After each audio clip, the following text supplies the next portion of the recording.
Before we get this video started, please make sure to like, favor, and subscribe. Hit that bell for notifications so that way you never miss out on another video. Almost to 500 subscribers, my Gummy Knights. Let's go ahead and make it happen. What's up, my Gummy Knights? So, Geekdom, or I'm gonna eventually have to calling him Cuckdom, is at it again. Heavy is the head that wears the crown.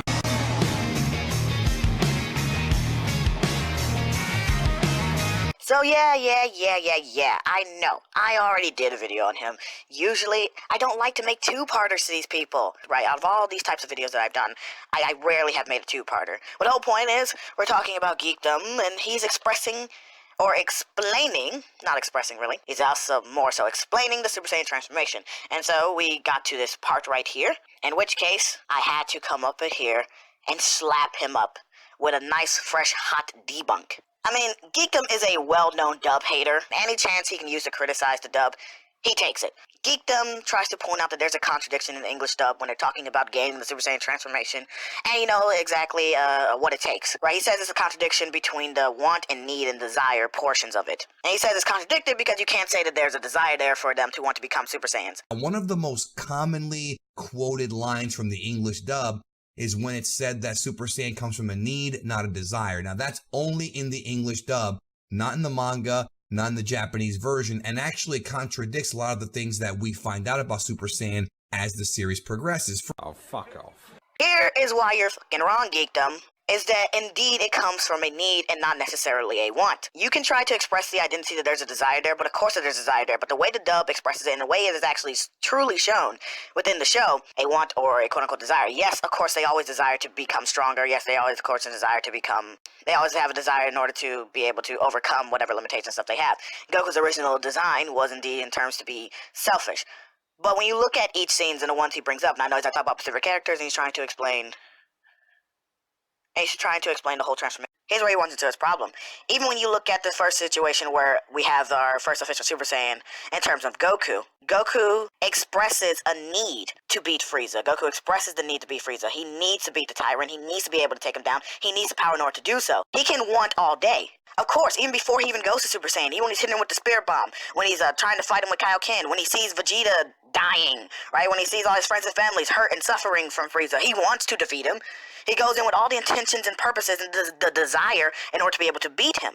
But here's where this is not contradicted. In order to truly be able to achieve the form, he had to relinquish that selfishness about him. He had to relinquish that desire, at least a way that the dub tries to explain it with this line anyway. With the way that they're trying to explain it and why it's not contradiction, even by the visuals, Goku had to relinquish that it's almost like an intrinsic selfish nature, if you will, that he had to relinquish in order to be able to go and become more of the pure heart, right, that is always expressed about the Super Saiyan. He had to become more pure-hearted, and thus relinquish that desire. In a way, only rely on the necessity. This is what he needed. This is the power he needed to achieve in order to be able to overcome this monster. He needed this.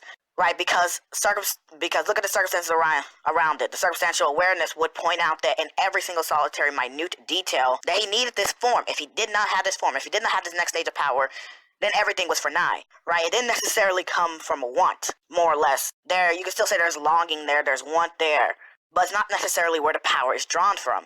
It was a necessity. You go to Gohan, again, it became a necessity, right, in order to be able to protect his family. And Gohan really more embodies this than anybody else, because Gohan usually never fights from the desire of selfishness. He never fights from the era of desire, because Gohan is always in it to be able to protect his family and things of that nature. Like, you look at Goku as a selfish character. Goku really cares about his family, himself, and a good fight. Gohan is not like that. I mean, for crying out loud, Gohan literally became a superhero because he was defined by the greater good. A need to be able to help people. A need to be able to express a type of savior aspect that is willing to go above and beyond in order to save those around him and protect the innocent. And so that's what Gohan did. That's what Gohan was. And even in that moment when he's first becoming Super Saiyan, it is pretty much the same thing.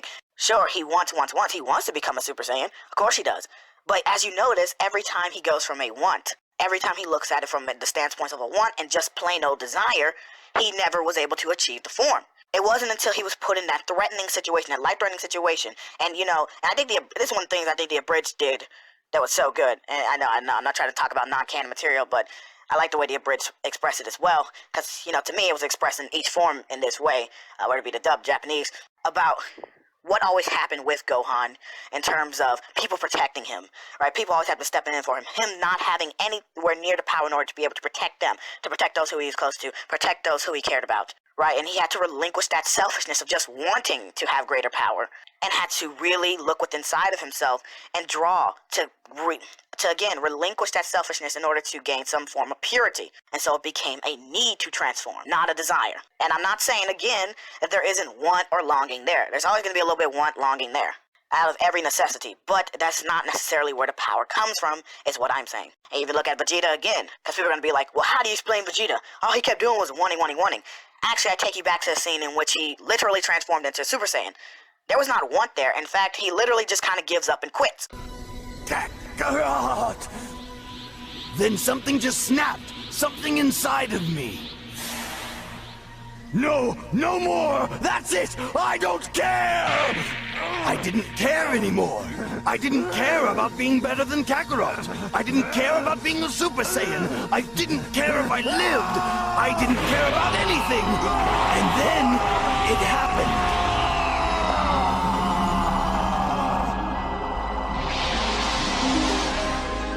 He quits on the wanting. Yes, you're absolutely right. But guess what? He was never able to achieve the form whenever he longed for the want.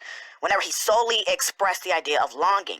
Whenever he solely expressed the idea of wanting the form. Of desiring the form. He literally went and pushed his body through every type of method he could that he thought would help him achieve that. Breaking himself over and over again. He never did anything that showed or expressed that he needed the form. Always a want or desire. Solely in that purpose, a want or desire. But when he literally gives up and quit, and he didn't care anymore, right, where he's just on the ground crying, it no longer did he approach it from the idea of a want. He just needed something, anything, a sign that he wasn't worthless.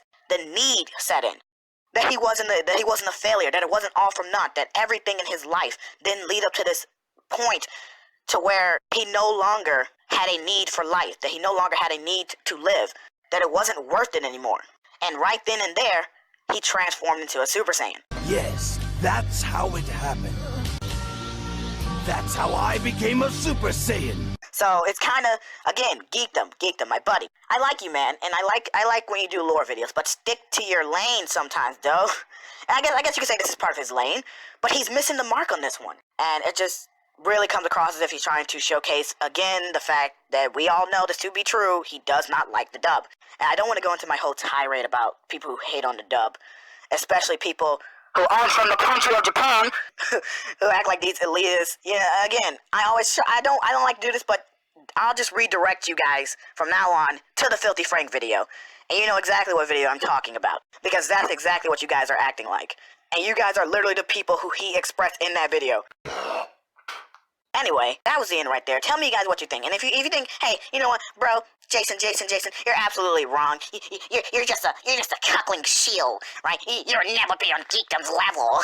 If that's what you think, then go ahead and let me know down in the comments below. But be sure before that to hit me with a big fat like. Hit that bell for notifications so you never miss out on another video. And hey, you know what?